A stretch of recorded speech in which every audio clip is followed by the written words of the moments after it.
الحمدللہ رب العالمین والصلاة والسلام علی رسولہ الکریم اما بعد فاعوذ باللہ من الشیطان الرجیم بسم اللہ الرحمن الرحیم وقال انی ذاہب الی ربی سیہدین صدق اللہ العظیم رب اشرح لی صدری ویسر لی امری واحلل عقدۃ من لسانی یفقہوا قولی۔ سورہ صافات کی یہ آیت نمبر 99 ہے جس سے ہم آج کے اپنے مطالعہ قرآن حکیم کی ابتدا کر رہے ہیں۔ سورہ صافات کے بارے میں جیسا کہ عرض کیا جا چکا ہے کہ اس کا موضوع توحید ہے، اور اس سے پچھلی آیات میں حضرت ابراہیم علیہ السلام کی دعوت توحید اللہ تبارک و تعالیٰ بیان فرما رہے ہیں جو انہوں نے اپنی قوم کو دی۔ ان کی اس دعوت کے نتیجے میں ابراہیم علیہ السلام کی قوم اور وقت کے بادشاہ نمرود نے ابراہیم علیہ السلام کو آگ میں ڈالنے کا فیصلہ کیا، اور اللہ تبارک و تعالیٰ نے ان کے لیے آگ کو ٹھنڈی کر کے سراسر سلامتی بنا دیا، اور وہ ان کی اس قید اور اس چال سے صاف بچ کر نکل گئے۔ اس کے بعد ابراہیم علیہ السلام نے جب اپنی قوم پر اتمام حجت کر دیا تو اللہ تبارک تعالیٰ نے ان کے لیے ہجرت کا فیصلہ سنایا۔ لہٰذا پھر اب آگے آیت نمبر 99 سے ارشاد ہوتا ہے کہ وقال انی ذاہب الی ربی سیہدین۔ ابراہیم علیہ السلام نے کہا کہ تم لوگوں کو چھوڑ کر اب میں اپنے رب کی طرف جاتا ہوں، وہ ضرور میری رہنمائی فرمائے گا۔ لہٰذا ابراہیم علیہ السلام اپنی قوم کو چھوڑ کر اب نکل کھڑے ہوئے، اور ہمیں جانتے ہیں کہ لوگ داعی حق کے جب جان کے درپے ہو جاتے ہیں تو انبیاء علیہ السلام کو اسی طرح ہجرت کا حکم دے دیا جاتا ہے۔ اس کے بعد اسی دوران ابراہیم علیہ السلام نے اپنے رب سے دعا کی کہ رب ہب لی من الصالحین، اے رب مجھے صالح اولاد عطا فرما۔ اس سے یہ بات بھی واضح ہے کہ ابراہیم علیہ السلام کے ہاں اس وقت تک کوئی اولاد نہیں ہوئی تھی، اور بائبل کی کتاب پیدائش سے بھی یہی ثابت ہوتا ہے۔ لہذا اپنے خاندان اور عزیز و قارب سے کٹنے کے بعد اب یہ ان کی فطری ضرورت تھی، جس کے لیے انہوں نے اللہ تبارک تعالیٰ سے یہ درخواست کی، تو اللہ تبارک تعالیٰ نے ان کی اس درخواست کو قبول کیا۔ لہذا آگے آیت نمبر 101 میں ارشاد ہوتا ہے کہ فبشرناہ بغلام حلیم۔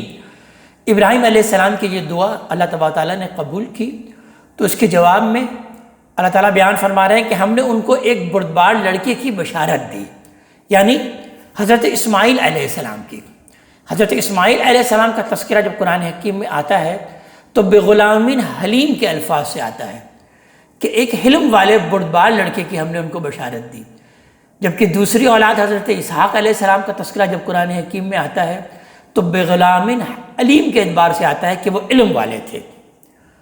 آگے ارشاد ہوا کہ فلما بلغ معہ السعی، وہ لڑکا جوان ہوا، پھر جب وہ اس کے ساتھ دوڑ دھوپ کرنے کی عمر کو پہنچا، یعنی اسماعیل علیہ السلام جب ابراہیم علیہ السلام کے ساتھ دوڑ دھوپ کرنے کی عمر کو پہنچے تو یہ کم و بیش ان کی 13 برس کی عمر تھی، اور ہم یہ جانتے ہیں کہ بیٹا باپ کی نگاہوں میں سب سے زیادہ محبوب خاص طور پر اس دور میں اسی عمر میں ہوتا تھا۔ تو پھر اسماعیل علیہ السلام تو ان کے اکلوتے فرزند بھی تھے، اور ہجرت کے بعد غربت کی جو زندگی وہ بسر کر رہے تھے اس میں ان کے لیے دل جمعی کا واحد ذریعہ بھی تھے۔ تو اس سے اندازہ کیا جا سکتا ہے کہ آگے جس امتحان کا ذکر ہے وہ کیسا سخت امتحان تھا۔ لہذا ارشاد ہوتا ہے قال یا بنی انی اری فی المنام انی اذبحک۔ انہوں نے کہا اپنے بیٹے اسماعیل علیہ السلام سے کہ اے میرے بیٹے، میں کچھ دنوں سے خواب میں دیکھتا ہوں کہ میں تم کو ذبح کر رہا ہوں، فانظر ماذا تری، تو غور کرو تمہاری کیا رائے ہے، تو ذرا دیکھو تم اس کو کس طرح سے دیکھتے ہو، تمہارے اس مسئلے میں کیا رائے ہے۔ اور اس سے مقصود یہ تھا کہ جو کچھ وہ دیکھ رہے ہیں ان پر عمل کے لیے اپنے بیٹے کے حوصلے کا بھی ابراہیم علیہ السلام چاہتے تھے کہ اندازہ کر لیا جائے، لیکن ان کے ہونہار بیٹے نے، غلام حلیم نے، جو سراپا استقامت تھے، انہوں نے جواب دیا قال یا ابت افعل ما تؤمر۔ انہوں نے کہا ابا جان، آپ کو جو حکم دیا جا رہا ہے اس کی تعمیل کیجیے، آپ کر گزریے جو آپ کو حکم دیا جا رہا ہے۔ ستجدونی انشاءاللہ من الصابرین، اللہ نے چاہا تو آپ مجھے ثابت قدموں میں پائیں گے۔ فلما اسلما، پھر جب دونوں نے سر تسلیم خم کر دیا، وَتَلَّهُ لِلْجَبِينِ، اور باپ نے بیٹے کو پیشانی کے بل لٹا دیا، یعنی سجدہ ریز کر دیا۔ اس لیے کہ یہی حیت اللہ کے قرب کی سب سے زیادہ محبوب حیت ہے۔ لہٰذا ابراہیم علیہ السلام نے پسند فرمایا کہ فرزند سجدے کی حالت میں اللہ کے حضور پیش کیا جائے۔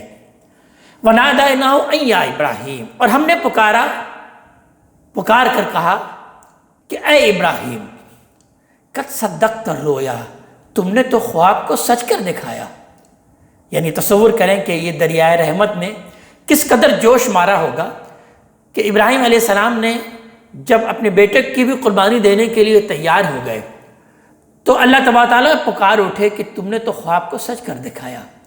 اِنَّا كَذَلِكَ نَجْزِي الْمُحْسِنِينَ، حقیقت یہ ہے کہ احسان کرنے والوں کے لیے، خوبی سے عمل کرنے والوں کو ہم ایسی جزا دیتے ہیں۔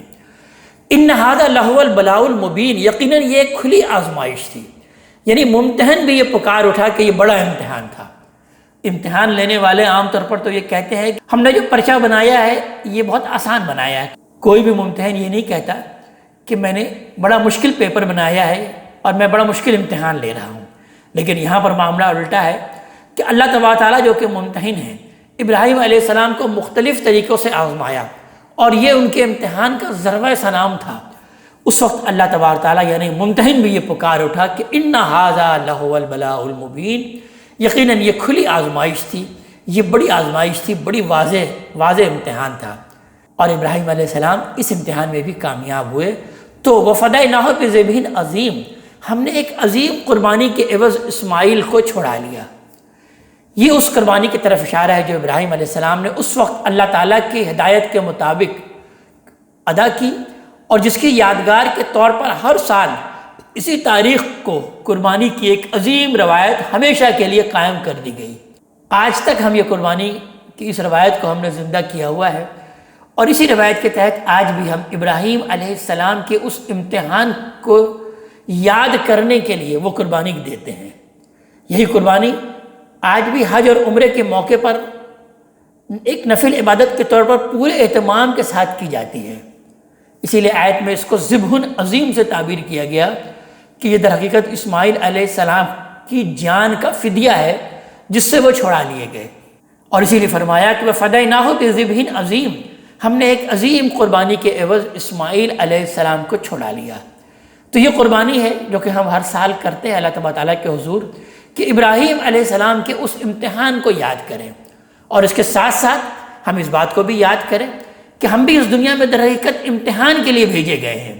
جس طرح ابراہیم علیہ السلام اپنے اس امتحان میں کامیاب ہوئے، تو ہم بھی اس بات کا عزم کرتے ہیں کہ اللہ تبارک تعالیٰ ہمیں بھی اس دنیا کے تمام امتحانوں میں کامیاب کرے، اور اس کی نشانی کے طور پر ہمیں قربانی بھی پیش کرتے ہیں تاکہ یہ امتحان ہمیں یاد رہے۔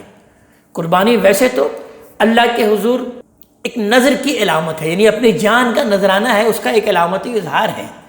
لیکن ابراہیم علیہ السلام کی اس قربانی کے بعد قربانی اپنے ایک عروج کو پہنچی، اور ابراہیم علیہ السلام کی اس قربانی کی یاد میں ہم اس اللہ کے حضور اپنے نظر کو پیش کرنے کی عبادت کو اب ہم نے اس کے ساتھ اس کو منسلک کر دیا، اور اس کے ساتھ ہم یہ قربانی کو مناتے ہیں۔ اور لہٰذا آگے اللہ تعالیٰ اس بات کو بیان فرما رہے ہیں کہ ابراہیم علیہ السلام کو ایسی مقبولیت ہوئی، ایسی مقبولیت اللہ تعالیٰ نے عطا فرمائی کہ وَتَرَكْنَا عَلَيْهِ فِي الْآخِرِينَ، کہ پچھلوں میں ایک گروہ کو ہم نے انہی کی ملت پر چھوڑ دیا۔ سلام علی ابراہیم، اللہ تعالیٰ بیان فرما رہے ہیں کہ سلامتی ہو ابراہیم پر، یعنی سلوٹ ہے ابراہیم پر۔ کذالک نجزی المحسنین، ہم خوبی سے عمل کرنے والوں کو اسی طرح بدلہ دیا کرتے ہیں، اسی طرح جزا دیتے ہیں۔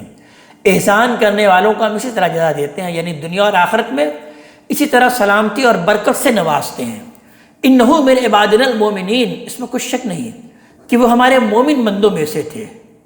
اور پھر اللہ تعالیٰ بیان فرما رہے ہیں کہ وَبَشَّرْنَاهُ بِإِسْحَاقَ، کہ ہم نے ان کو پھر اسحاق علیہ السلام کی بھی بشارت دی، نبی من الصالحین، صالحین کے زمرے میں ایک نبی۔ حضرت ابراہیم علیہ السلام کے لیے محض ایک فرزند کی ولادت کوئی اہمیت رکھنے والی بات نہیں تھی، وہ حضرت اسماعیل علیہ السلام کو پا کر اولاد کی طرف سے بالکل مطمئن ہو چکے تھے۔ لہذا تورات سے معلوم ہوتا ہے کہ جب ان کو حضرت اسحاق کی خوشخبری دی گئی تو انہوں نے فرمایا کہ کاش اسماعیل ہی تیرے حضور جیتا رہے۔ البتہ یہ بات ان کے لیے بشارت ہو سکتی تھی کہ پیدا ہونے والا فرزند صالح اور نبی ہوگا۔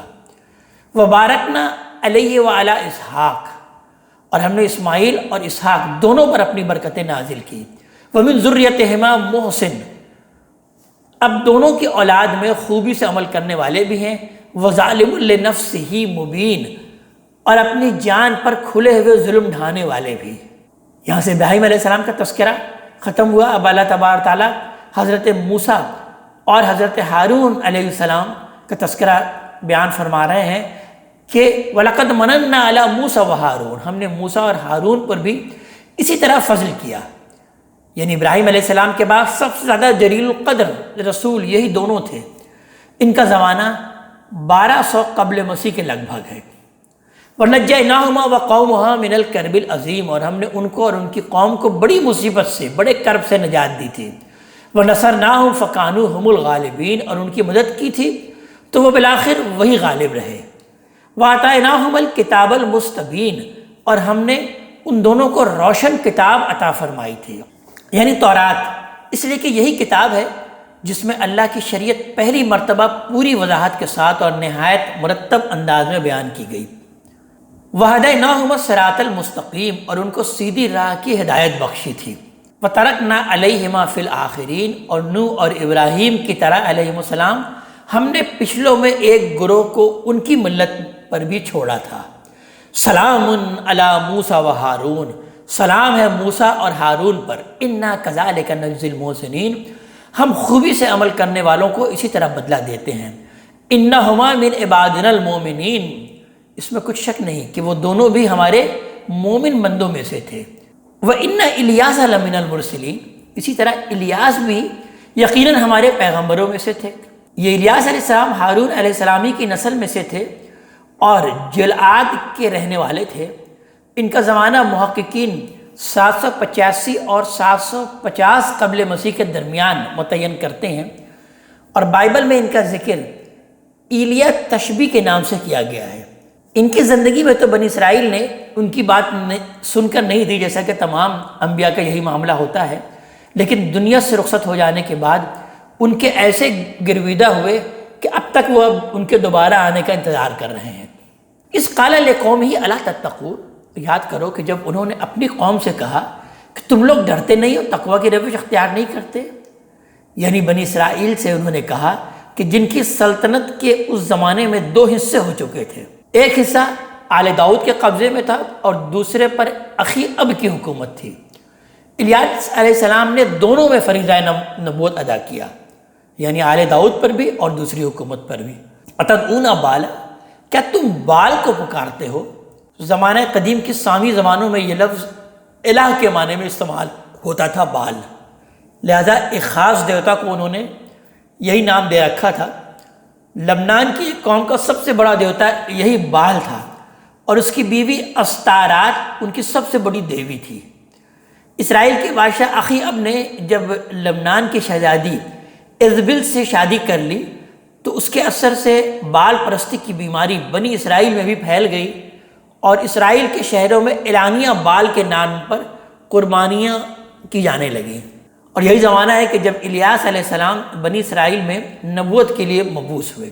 تو اتدعون بالا، کیا تم بال کو پکارتے ہو، وتذرون احسن الخالقین، اور اسے چھوڑ دیتے ہو جو بہترین پیدا کرنے والا ہے۔ وہ کون ہے؟ اللہ ربکم ورب آبائکم الاولین، اللہ کو جو تمہارا بھی رب ہے اور تمہارے اگلے باپ داداؤں کا بھی رب۔ فکذبوہ فانہم لمحضرون، بالآخر انہوں نے اسے جھٹلا دیا حضرت الیاس علیہ السلام کو، تو اب وہ بھی یقیناً پکڑے ہوئے آئیں گے۔ الا عباد اللہ المخلصین، اللہ کے منتخب بندے البتہ محفوظ رہیں گے۔ وترکنا علیہ فی الاخرین، اور ہم نے الیاس علیہ السلام پر بھی عنایت کی اور پچھلوں میں ایک گروہ کو اس کی ملت پر چھوڑا۔ سلام علی الیاسین، سلام ہو عظمت والے الیاس پر۔ اصل میں لفظ یہاں پر الیاسین استعمال ہوا ہے، یہ الیاس کی جمع ہے، جیسے طور سینین، یہ طور سینہ کی جمع ہے، اور عربی زبان میں جمع تعداد کے لیے تو آتی ہی ہے، وسعت اعتراف کے لیے بھی، اور کسی شخص یا کسی چیز کی عظمت بیان کرنے کے لیے بھی یہ جمع کا صیغہ استعمال کیا جاتا ہے۔ تو یہاں بھی یہ بیان عظمت کے لیے آیا ہے، اسی لیے ہم نے ترجمہ کیا کہ سلام ہو عظمتوں والے الیاس پر۔ انا کذالک نجزی المحسنین، ہم خوبی سے عمل کرنے والوں کو اسی طرح بدلہ دیتے ہیں۔ انہ من عبادنا المؤمنین، یقیناً وہ ہمارے مومن بندوں میں سے تھے۔ آگے حضرت لوط علیہ السلام کا واقعہ بیان ہو رہا ہے کہ وَإِنَّ لُوطًا لَمِنَ الْمُرْسَلِينَ، اور کچھ شک نہیں کہ لوط بھی ہمارے پیغمبروں میں سے تھے۔ یہ سیدنا ابراہیم علیہ السلام کے بھتیجے تھے۔ ان کی قوم اس علاقے میں رہتی تھی جو شام کے جنوب میں عراق اور فلسطین کے درمیان واقع ہے اور آج کل شرق اردن کہلاتا ہے۔ بائبل میں ان کے سب سے بڑے شہر کا نام صدوم بتایا جاتا ہے۔ اذ نجیناہ واہلہ اجمعین، یاد کرو کہ جب اس کو یعنی حضرت لوط علیہ السلام کو اور ان کے سب گھر والوں کو ہم نے نجات دی، الا عجوزا فی الغابرین، ایک بڑھیا کے سوا کہ پیچھے رہ جانے والوں میں سے رہ گئی۔ اس سے حضرت لوط کی بیوی مراد ہے۔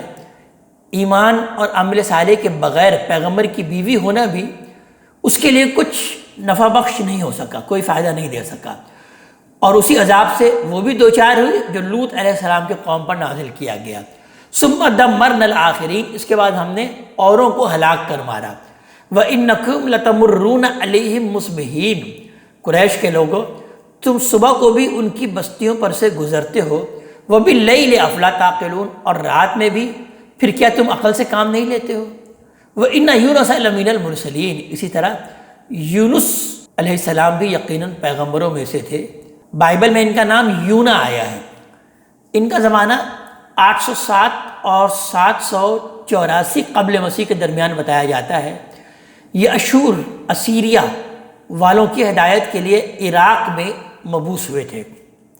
نینوا کا مشہور شہر انہی اشور والوں کا دارالسلطنت تھا، اور اس زمانے میں تقریباً 60 کلومیٹر کے ریڈیس پر یہ پھیلا ہوا تھا۔ آگے شاید ہوتا ہے کہ اذ ابق الی الفلک المشحون، یاد کرو کہ جب وہ اپنی قوم کو چھوڑ کر کشتی کی طرف بھاگ نکلے جو مسافروں سے بھر چکی تھی۔ یعنی یہ اس واقعے کی طرف اشارہ ہے جب حضرت یونس علیہ السلام اپنی دعوت کی ناقدری دیکھ کر غیرت حق کے جوش میں نکل کھڑے ہوئے، جبکہ رسول کی حیثیت سے وہ اذن الہی کے بغیر اپنے قوم کو چھوڑ کر نہیں جا سکتے تھے۔ آیت میں لفظ ابقا اسی رعایت سے استعمال ہوا ہے، گویا غلام اپنے آقا کے ہاں سے بھاگ نکلا۔ ان پر معاوضے کا یہ قصہ قریش کی تنبیہ اور تہدید کے ساتھ نبی کریم صلی اللہ علیہ وسلم اور آپ کے ساتھیوں کی توجہ کے لیے بھی سنایا گیا ہے کہ ہجرت کا فیصلہ ان کے معاملے میں بھی اللہ تبارک تعالیٰ ہی کرے گا۔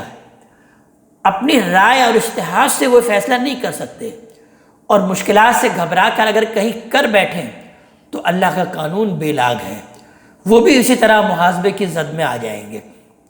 نبی اللہ تبارک تعالیٰ کی طرف سے حق اور باطل کے کشمکش کا کہ ایک محاذ پر معمور ہوتا ہے۔ اس وجہ سے نبی کے لیے یہ بات بالکل جائز نہیں ہے کہ وہ اللہ کے حکم کے بغیر اس محاذ سے ہٹے، اگرچہ اس کا محرک کوئی نیک جذبہ ہی کیوں نہ ہو۔ اللہ تعالیٰ نے جو آزمائشیں اپنے رسول کے لیے لکھی ہیں اس کو ان سے بہرحال گزرنا ہوتا ہے۔ اگر وہ آزمائش سے گھبرائے گا تو ہو سکتا ہے کہ وہ ایک آزمائش سے بچنے کی کوشش میں کسی دوسری اس سے بڑی آزمائش میں گرفتار ہو جائے۔ اسی طرح قوم کو جو مہلت اتمام حجت کے لیے ملنی چاہیے وہ بھی سنت الہی کے مطابق ضروری ہے، اور یہ اللہ ہی بہتر جانتا ہے کہ کس قوم پر کب اللہ کی حجت پوری ہوئی۔ حضرت یونس علیہ السلام نے اپنے گمان کے مطابق تو یہ فیصلہ کر لیا کہ اہل نینوا ایمان لانے والے نہیں ہیں، اب یہ نہیں ایمان لائیں گے، وہ پریشان ہو گئے۔ حالانکہ واقعات نے پھر بعد میں یہ ثابت کر دیا کہ پوری قوم میں ایمان لانے کی صلاحیت موجود تھی۔ پھر آگے شاید ہوتا ہے کہ کشتی طوفان میں گر گئی اور ان کے کہنے پر فساہما فکانہ من المدحدین، انہوں نے قرعہ ڈالا تو انہی کے نام پر نکلا اور وہ سمندر میں پھینک دیے گئے۔ اس زمانے میں ملاحوں میں روایت تھی کہ کشتی طوفان میں گر جائے تو قرعہ ڈال کر دیکھتے کہ اس میں کوئی مجرم تو سوار نہیں ہے جس کی وجہ سے یہ مصیبت آ گئی ہو، پھر جس کے نام پر قرعہ نکلتا اس کو دریا میں پھینک دیتے۔ ان کا عقیدہ تھا کہ اس کے بغیر کشتی ہلاکت سے نہیں نکل سکتی۔ اس موقع پر بھی معلوم ہوتا ہے کہ یہی کیا گیا اور قرعہ ڈالنے کی خدمت حضرت یونس علیہ السلام کے سپرد ہوئی، اور اس کی وجہ غالباً یہ ہوئی کہ کشتی میں سب سے زیادہ ثقہ شخص، سب سے زیادہ باوقار شخص یہی نظر آ رہے تھے۔ پھر آگے شاید ہوتا ہے کہ فَالْتَقَمَهُ الْحُوتُ، پھر ان کو مچھلی نے نگل لیا۔ یہ معلوم ہوتا ہے کہ کوئی ویل قسم کی مچھلی تھی، اس لیے کہ اسی طرح کی مچھلی آدمی کو سموچا نگل سکتی ہے۔ وَهُوَ مُلِيمٌ، اور وہ سزاوار ملامت ہو چکے تھے، یعنی جو سزا انہیں دی گئی اس کا مستحق ہو چکے تھے۔ انبیاء علیہ السلام کے بارے میں اللہ کا قانون یہی ہے کہ اگر اس نوعیت کی کوئی غلطی کریں تو اس کی سزا انہیں دنیا ہی میں دے دی جاتی ہے۔ لہذا سورہ الحاقہ میں ہم یہ دیکھتے ہیں، اس کی آیت نمبر 44 سے 46 میں اللہ تعالیٰ بیان فرماتے ہیں کہ لَوْ تَقَوَّلَ عَلَيْنَا بَعْضَ الْأَقَاوِيلِ لَأَخَذْنَا مِنْهُ بِالْيَمِينِ ثُمَّ لَقَطَعْنَا مِنْهُ الْوَتِينَ، کہ ہمارا یہ پیغمبر اگر اپنی طرف سے کوئی بات بنا لاتا تو ہم اس کو قوی ہاتھ سے پکڑ لیتے، پھر اس کی رگ گردن کاٹ دیتے۔ تو یہ اللہ تعالیٰ کا ایک بے لاگ قانون ہے جو اللہ تعالیٰ نے بیان کیا۔ لہذا آگے ارشاد ہوتا ہے کہ فَلَوْلَا أَنَّهُ كَانَ مِنَ الْمُسَبِّحِينَ، لہذا اگر وہ تسبیح کرنے والوں میں سے نہ ہوتے، لَلَبِثَ فِي بَطْنِهِ إِلَىٰ يَوْمِ يُبْعَثُونَ، تو اس دن تک مچھلی کے پیٹ میں پڑے رہتے جب لوگ اٹھائے جائیں گے۔ لیکن انہوں نے تسبیح کی، اور یہ کیا تسبیح کی؟ یہ اصل میں اس تسبیح کی طرف اشارہ ہے، ان کلمات کی طرف اشارہ ہے جو اس وقت ان کی زبان پر جاری ہوئے۔ سورہ انبیاء میں ہم پڑھ چکے ہیں، اس کی آیت نمبر 87 میں، کہ ان کا یہ ورد اللہ تعالیٰ نے نقل فرمایا کہ لا الہ الا انت سبحانک انی کنت من الظالمین، کہ اے رب تیرے سوا کوئی الہ نہیں، تو ہر عیب سے پاک ہے، اور یقیناً میں ہی اپنی جان پر ظلم کر بیٹھا۔ اپنی غلطی کے اعتراف اور اللہ تعالیٰ سے استغفار کے لیے یہ بہترین کلمات ہیں جو کسی لغزش کے بعد انسان کی زبان پر جاری ہو سکتے ہیں، لہٰذا یہی کلمات ان کے نجات کا ذریعہ بن گئے۔ فَنَبَذْنَاهُ بِالْعَرَاءِ، تو ہم نے ان کو کھلے میدان میں ڈال دیا، وَهُوَ سَقِيمٌ، اور اس وقت وہ نڈھال ہو رہے تھے۔ وَأَنبَتْنَا عَلَيْهِ شَجَرَةً مِّن يَقْطِينٍ، ہم نے مزید عنایت فرمائی اور ان پر ایک بیل والا درخت اگا دیا، اس لیے کہ اس کے سائے میں وہ دھوپ کی شدت سے محفوظ رہیں اور ان کے اوسان بحال ہو جائیں۔ وَأَرْسَلْنَاهُ إِلَىٰ مِائَةِ أَلْفٍ أَوْ يَزِيدُونَ، اور جن کی طرف مبعوث کیا گیا تھا انہیں دوبارہ انہی 1,00,000 بلکہ اس سے بھی زیادہ لوگوں کی طرف بھیج دیا۔ بائبل کے صحیفوں سے معلوم ہوتا ہے کہ ان لوگوں کی تعداد تقریباً 1,50,000 کے قریب تھی۔ فَآمَنُوا فَمَتَّعْنَاهُمْ إِلَىٰ حِينٍ، پھر وہ ایمان لے آئے تو ہم نے ان کو ایک مدت تک رہنے بسنے کی مہلت دے دی۔ فَاسْتَفْتِهِمْ، یہ اب بھی نہیں مانتے تو ان سے پوچھو، أَلِرَبِّكَ الْبَنَاتُ وَلَهُمُ الْبَنُونَ، کیا تیرے رب کے لیے بیٹیاں ہیں اور ان کے لیے بیٹے؟ مطلب یہ ہے کہ اول تو اللہ کی طرف بیٹوں اور بیٹیوں کی نسبت ہی ایک شدید قسم کی حماقت ہے، لیکن انہوں نے حماقت پر حماقت یہ کی کہ اللہ کے لیے وہ چیز پسند کی جو اپنے لیے کبھی پسند نہیں کرتے۔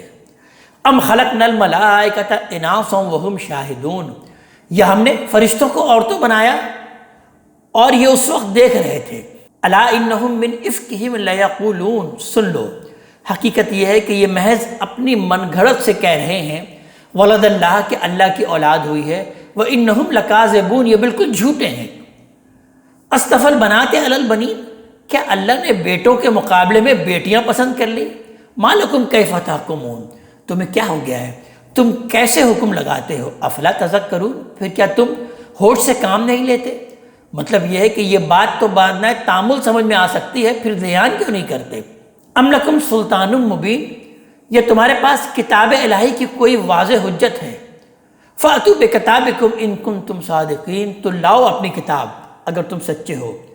وجعلوا بینہ وبین الجنۃ نسبا، انہوں نے اللہ اور جنوں کے درمیان میں بھی نسب رشتے بنا رکھے ہیں۔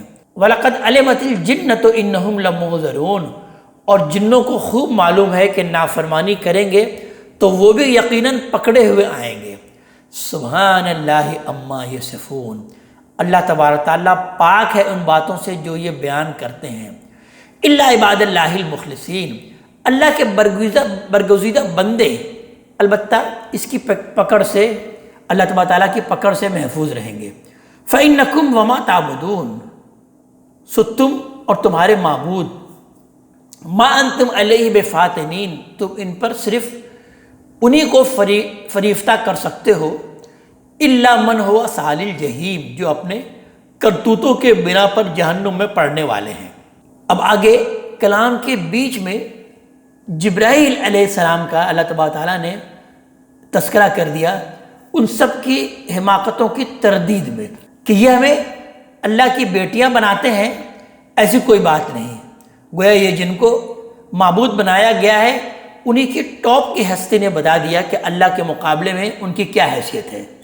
لہذا ان کی بات بیان ہو رہی کہ وما منا الا لہو مقام معلوم، ہمارا حال تو یہ ہے کہ ہم میں سے ہر ایک کا ایک معین مقام ہے، یعنی اللہ کی اولاد اور اس کی خدائی میں شریک ہونا تو درکنار، ہمارا حال تو یہ ہے کہ اپنے حدود سے باہر پر نہیں مار سکتے۔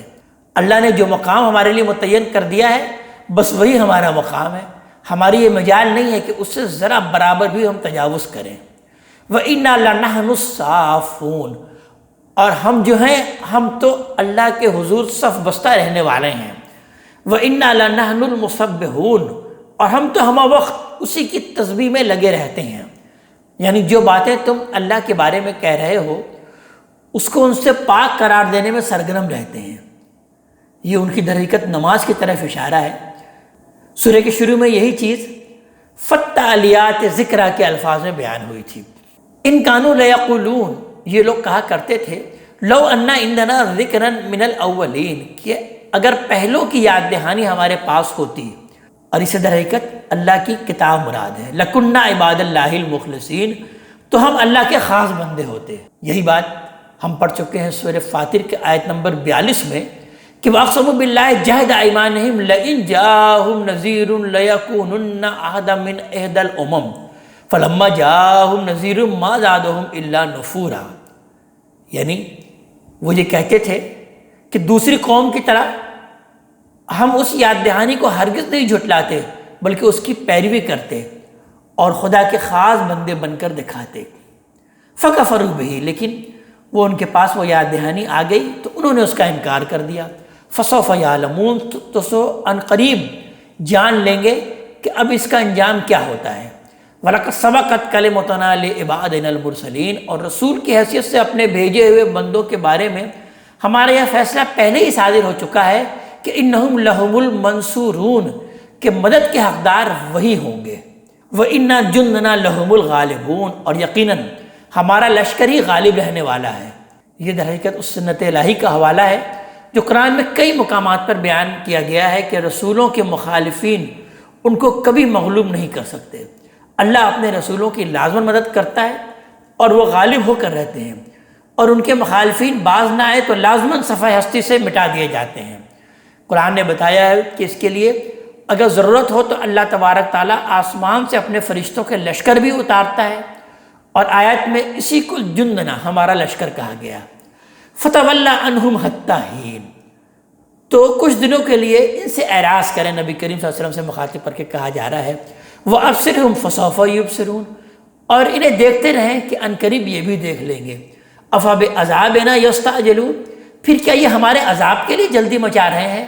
فَإِذَا نَزَلَ بِصَاحَتِهِمْ، تو جب وہ ان کے صحن میں اترے گا، فَسَاءَ صَحَابُ الْمُنذَرِينَ، تو بڑی ہی بری ہوگی ان لوگوں کی صبح جنہیں اس سے خبردار کیا گیا تھا۔ اس لیے آپ ان کو چھوڑ دیں، وَتَوَلَّ عَنْهُمْ حَتَّى حِينٍ، اور کچھ دنوں کے لیے ان سے اعراض کریں، وَأَبْصِرْ فَسَوْفَ يُبْصِرُونَ، اور دیکھتے رہے کہ عنقریب یہ بھی دیکھ لیں گے۔ سبحان ربک رب العزت عما یصفون، آپ کا رب عزت کا مالک ان سب باتوں سے پاک ہے جو یہ بیان کرتے ہیں۔ وسلام علی المرسلین، اور اس کے پیغمبروں پر سلامتی ہے۔ والحمد للہ رب العالمین، اور کل شکر اور کل ثنا اللہ تبارک تعالیٰ ہی کے لیے ہے، جہانوں کا پروردگار جو تمام جہان والوں کا رب ہے۔ اس آیت پر یہ صورت مبارکہ اپنے اختتام کو پہنچتی ہے۔ اللہ تبارک تعالیٰ ہمیں اپنے کلام کا فہم عطا فرمائے اور عمل کی توفیق عطا فرمائے۔ اقول قولی ھذا واستغفر اللہ لی ولکم ولسائر المسلمین والمسلمات۔